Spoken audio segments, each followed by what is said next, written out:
Ni dakika 45 za kipindi cha kwanza za mchezo na mtanange wa kombe la Sekafa Kagame Cup 2026, mashindano ambayo yanafanyika katika taifa la Rwanda. Ni mashindano ya kombe la Champions League, naweza nikasema hivyo, upande wa ukanda wa Afrika Mashariki na Kati.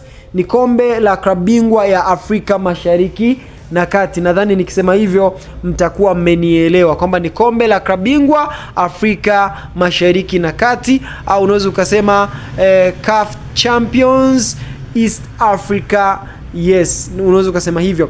Sasa moja ya mechi kubwa zaidi ambayo tunaishuhudia siku ya leo ni kati ya klabu ya Simba Sports Club dhidi ya Singida Black Stars. Singida na Simba Sports Club wapo kiwanjani katika mchezo ambao ni mchezo wa mzunguko wa tatu, au ni mchezo wa tatu katika hatua ya makundi ya michuano hiyo. Usisahau kwamba Simba Sports Club kete ambayo wamebakiza ni kete ya mchezo mmoja, ambapo wanapaswa kushinda mechi hiyo ili waweze kufuzu katika hatua inayofuatia. Matokeo nje na ushindi, basi Simba Sports Club wataondoshwa katika michuano kulingana na poto waliopo, lakini pia aina ya pointi ambazo wamekusanya katika michezo miwili ambayo imepita. Simba na Singida ni timu ambazo zinatokea katika jiji la katika taifa la Tanzania. Huyu mmoja akitokea Singida, mwingine akitokea katika jiji la Dar es Salaam. Lakini ni moja ya timu ambazo zimekuwa na ushindani mkubwa hasa katika ligi. Sasa wanakutana katika michuano mingine ambayo naweza kusema Simba anacheza na bingwa mtetezi katika msimu uliopita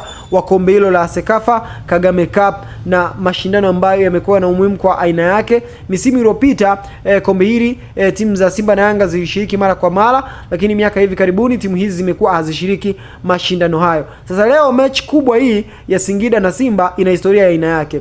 Kwanza, Singida Black Stars ndiye bingwa mtetezi wa kombe hilo, lakini Simba ndiye timu pekee ambayo ametoa kombe hilo mara nyingi zaidi. So ni mechi kubwa zaidi kuona je, Simba atashinda kuendelea mashindano au atapata matokeo ambayo yatafanya anaondoshwa katika mashindano hayo. Hii ni Bongo One Media, usahau kusubscribe ili uendelee kupata taarifa na updates.